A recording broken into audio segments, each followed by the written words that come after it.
En la clase anterior hemos tomado tres superficies.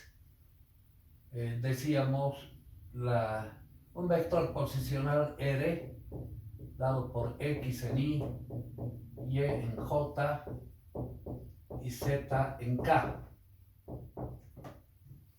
Si graficamos esto en el sistema rectangular o cartesiano, dado por tres planos, X, Y y Z, tenemos una determinada trayectoria S y un punto de esa trayectoria está localizado a través del vector posicional R. Suponiendo que por ese punto la superficie en el espacio tiene la forma de una superficie curva, entonces aproximábamos a tres superficies curvas ortogonales.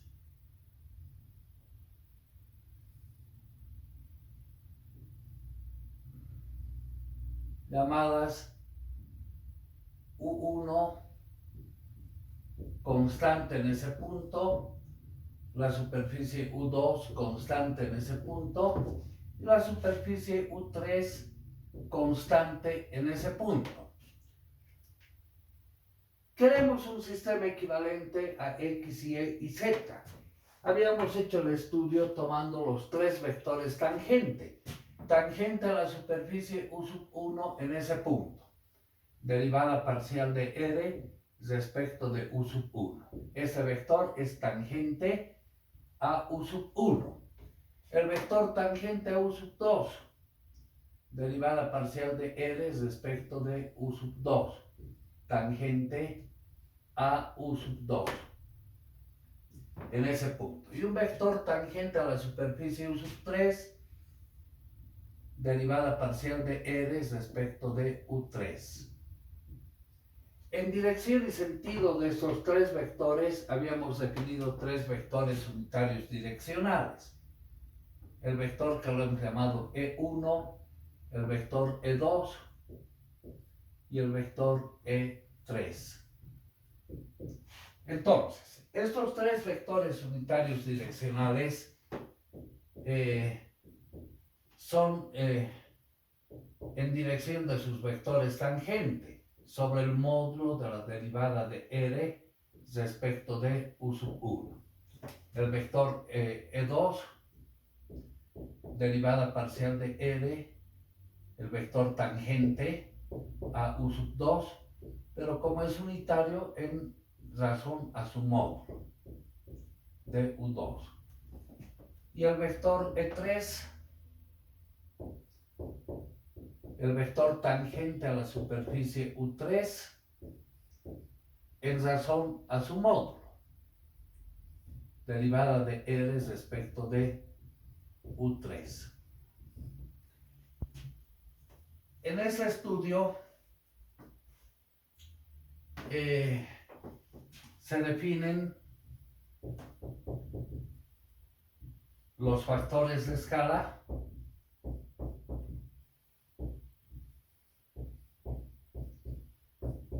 como estos módulos. El factor de escala H1, el módulo de la derivada de R respecto de U1.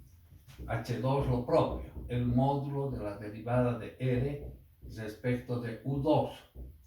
Y H3, el módulo de la derivada de R respecto de U3. O sea, los módulos. En este sentido, los vectores unitarios direccionales, podríamos decir, están dados por 1 sobre H1 por la derivada de R respecto de U1. 1 sobre H2, derivada de R respecto de U2. Y 1 sobre H3, derivada parcial de R respecto de U3. Bueno, ese estudio lo habíamos hecho con los vectores tangente. Ahora vamos a hacer un estudio equivalente, pero usando los vectores gradiente. Es decir, los vectores unitarios direccionales, esas coordenadas, X ponemos en función de las nuevas superficies, U1, U2, U3. Lo mismo que Y en función de U1, U2, U3. Y Z de igual manera.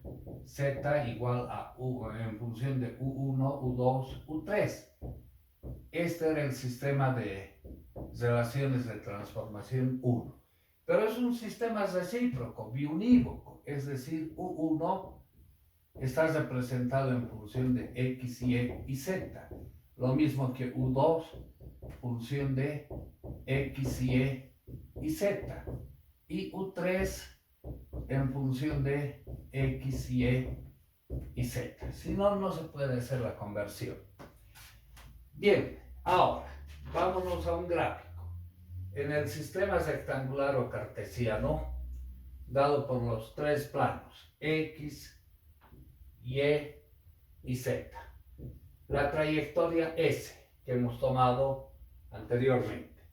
Por ahí estamos suponiendo que pasan tres nuevas superficies considerando un punto, el punto P localizado al origen a través del vector posicional L. Las tres superficies curvas las vamos a tomar de esta manera.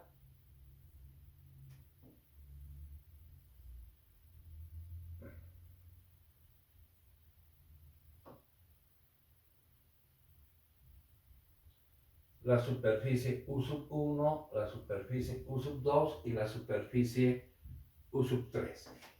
Cuando hemos estudiado el vector gradiente, el significado físico del vector gradiente era un vector perpendicular a la superficie en el punto donde se calcula, es decir, en el punto P. El gradiente de U sub 1 es un vector perpendicular a su superficie. El gradiente de U sub 2 un vector perpendicular a su superficie. Y lo mismo que el gradiente de U sub 3 perpendicular a su superficie. Bien, se forma un nuevo sistema rectangular, pero formado por los vectores gradiente, y si es ortogonal, serán perpendiculares entre sí estos tres vectores. Ahora, en dirección y sentido de esos vectores, vamos a tomar tres vectores de tamaño unitario, dados por el vector E1, el vector E2, aquí en dirección del gradiente U2, el vector E2, en dirección del gradiente de U1, el vector E1 y el vector E3. Estos tres vectores son de tamaño unitario en dirección de sus vectores gradiente. En consecuencia, esos vectores unitarios, el vector E1 será gradiente de U sub 1 sobre el módulo del gradiente de U sub 1. El vector unitario E2, gradiente de U sub 2 sobre el módulo del gradiente de U2. Y el vector E3, el gradiente de U sub 3 sobre el módulo del gradiente de U sub 3. Se definen en este caso los factores de escala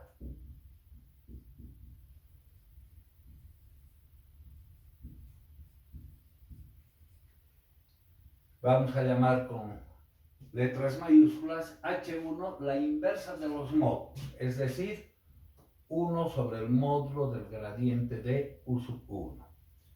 El factor de escala H2, 1 sobre el módulo del gradiente de U2. Y el factor de escala H3, 1 sobre el módulo del gradiente de U3. En consecuencia, estos vectores unitarios direccionales van a quedar H1 por el gradiente de U sub 1, H2 por el gradiente de U2 y H3 por el gradiente de U3. Ahora, recordando, ¿cuál es el desarrollo del vector gradiente? Pongamos acá, gradiente de U1 se define como el vector de las derivadas parciales de U1 respecto de X en la dirección de Y, derivada parcial de U1 respecto de Y en J, y derivada parcial de U1 respecto de Z en K. De igual manera, el gradiente de U2 es una función de X y Y, Z. Su gradiente va a ser derivada parcial de U2 respecto de X en Y, derivada parcial de U2 respecto de Y en J, y derivada parcial de U2 respecto de Z en K. Y por último, el gradiente de U3 será derivada parcial de U3 respecto de X en la dirección de Y, derivada parcial de U3 respecto de Y en J, y derivada parcial de U3 respecto de Z en K.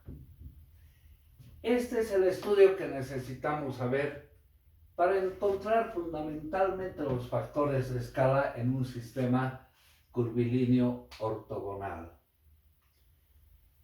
Haremos el ejemplo que hemos hecho de las coordenadas cilíndricas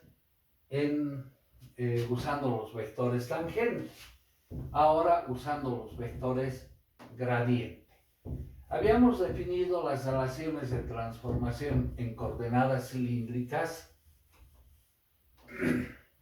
Entonces, como ejemplo, las coordenadas cilíndricas.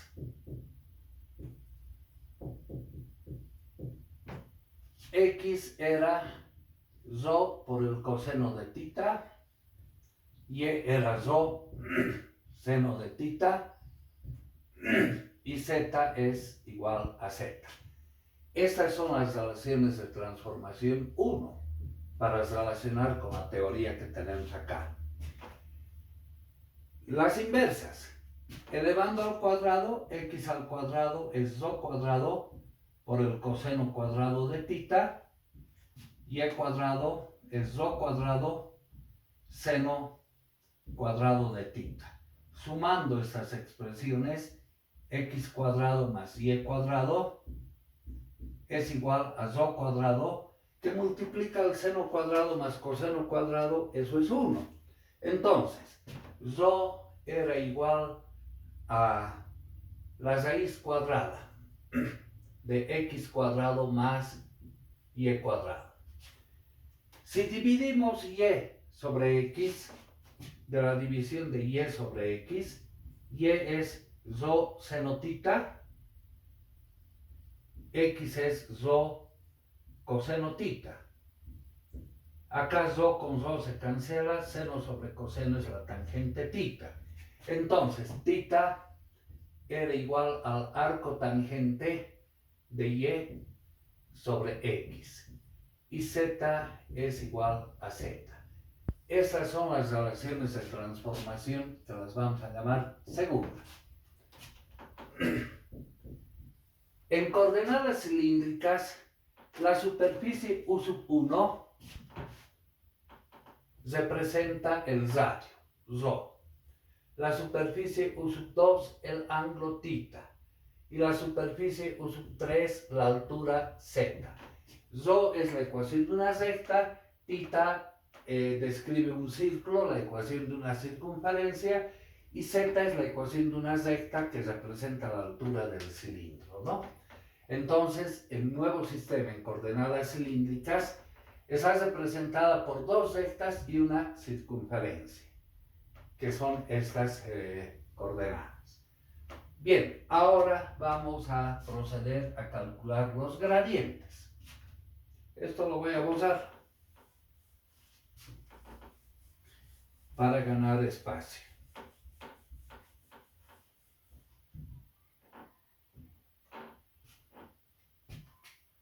Gradiente de U1.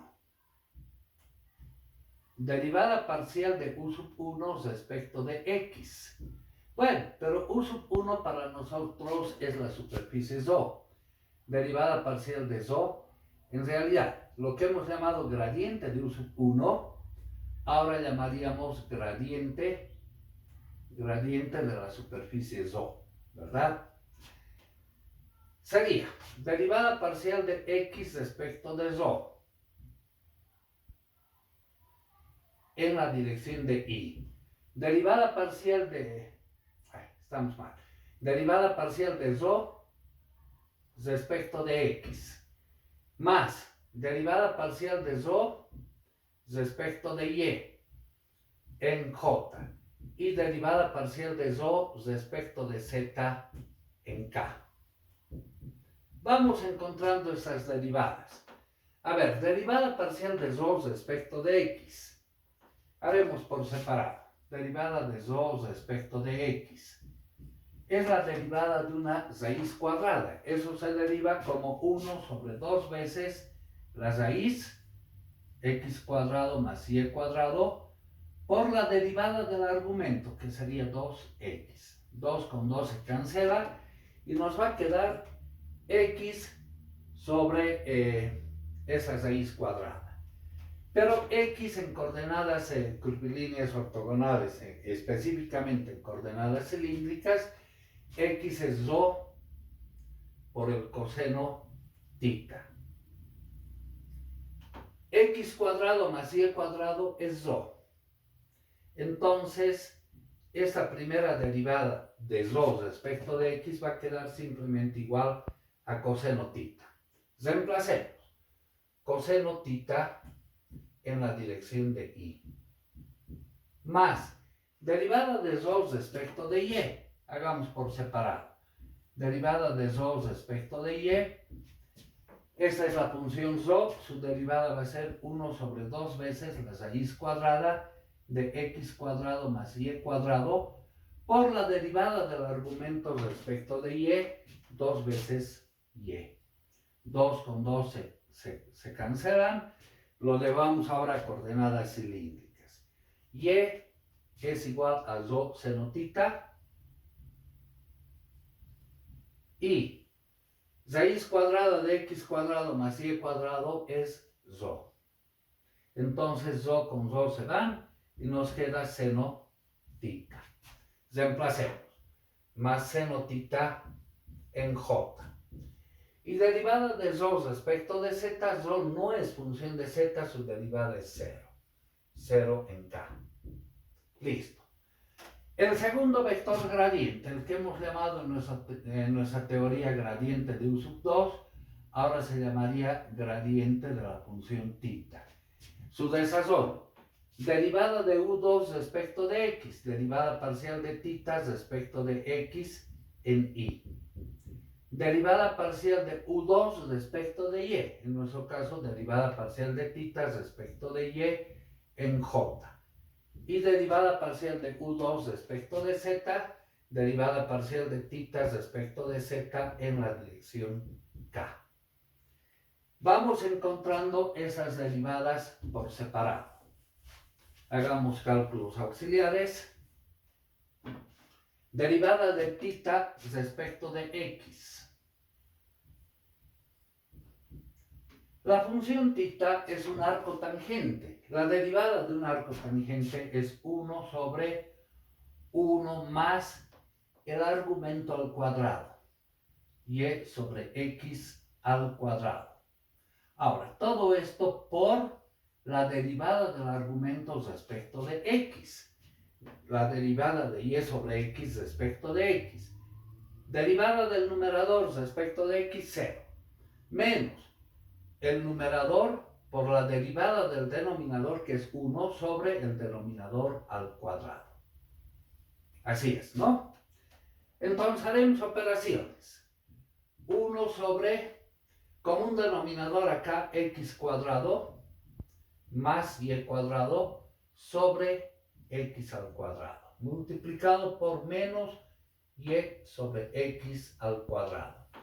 Acá simplificamos x cuadrado con x cuadrado y nos va a quedar menos y sobre x cuadrado más y cuadrado. Bien, en coordenadas cilíndricas, y es rho seno theta. X cuadrado más y cuadrado es rho cuadrado sobre rho cuadrado. Entonces, simplificamos una vez rho y nos va a quedar menos seno theta sobre rho. Escribamos menos seno theta sobre rho. Esto en la dirección y. Ahora, encontremos la derivada de θ respecto de y. También en un cálculo auxiliar.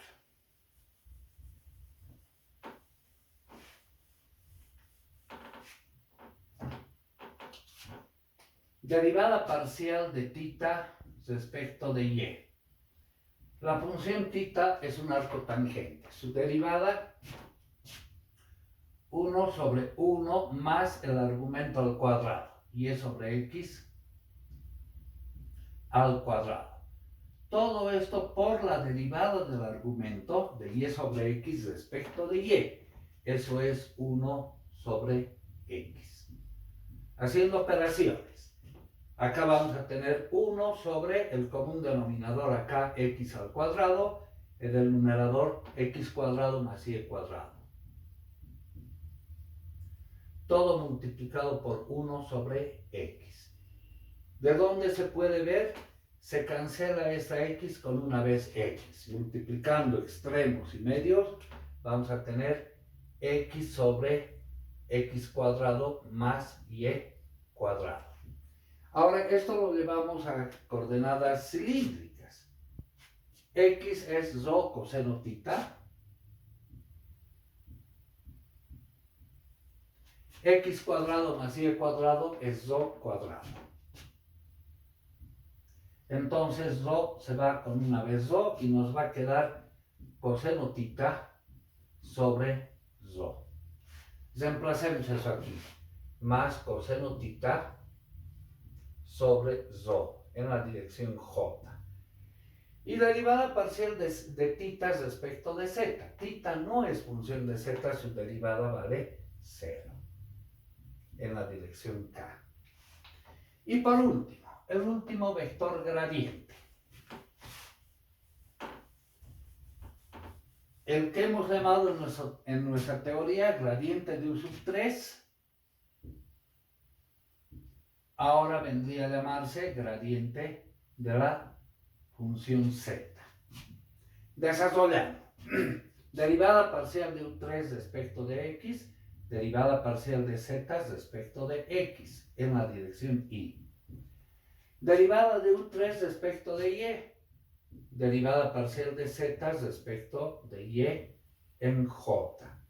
Y por último, derivada de z respecto de z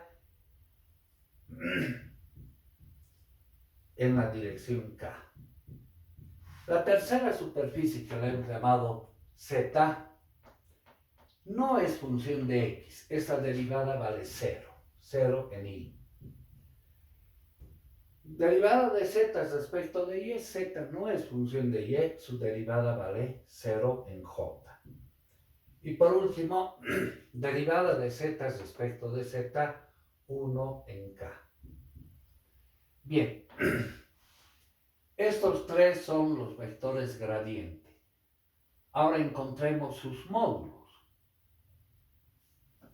El módulo del gradiente de U sub 1 va a ser la raíz cuadrada de la suma de sus coordenadas al cuadrado. Es decir, coseno cuadrado de θ más seno cuadrado de θ más 0 al cuadrado. Pero seno cuadrado más coseno cuadrado es 1. Raíz de 1, 1. El módulo del gradiente de U sub 2 va a ser la raíz cuadrada de la suma de sus coordenadas al cuadrado. Menos seno θ sobre rho elevado al cuadrado se vuelve positivo. seno cuadrado de tita sobre rho cuadrado, más la segunda coordenada al cuadrado, coseno cuadrado de tita sobre rho cuadrado.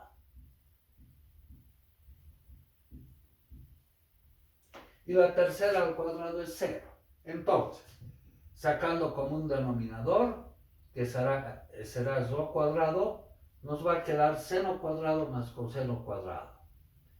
Seno cuadrado de tita más coseno cuadrado de tita. Pero seno cuadrado de tita más coseno cuadrado de tita es la relación trigonométrica que vale 1 sobre rho cuadrado. Entonces, esto es 1 sobre rho. Y el módulo del tercer vector, el módulo del gradiente de u sub 3, va a ser la raíz cuadrada de la suma de sus coordenadas al cuadrado. 0 al cuadrado, más 0 al cuadrado, más 1 al cuadrado. Y esto nos da 1. Con estos módulos ahora vamos a encontrar los factores de escala. El primer factor de escala, ahora relacionando con la notación, el H1 que hemos llamado en nuestra teoría, lo vendríamos a denominar como H rho. La primera superficie es la superficie rho, ¿no? Va a ser 1 sobre el módulo.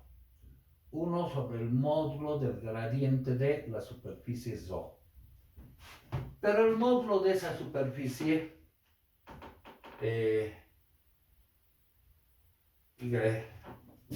anotaremos acá módulo del gradiente de rho, módulo del gradiente de tita, y ese vendría a ser el módulo, el gradiente de z en módulo, ¿no?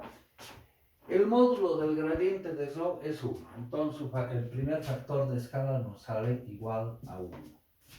El segundo factor de escala, el H2 que hemos llamado en nuestra teoría, ahora lo vendríamos a denominar el H tita. Va a ser 1 sobre el módulo del gradiente de tita. Pero el módulo del gradiente de tita nos ha salido 1 sobre rho. Entonces invertimos, esto nos da igual a rho.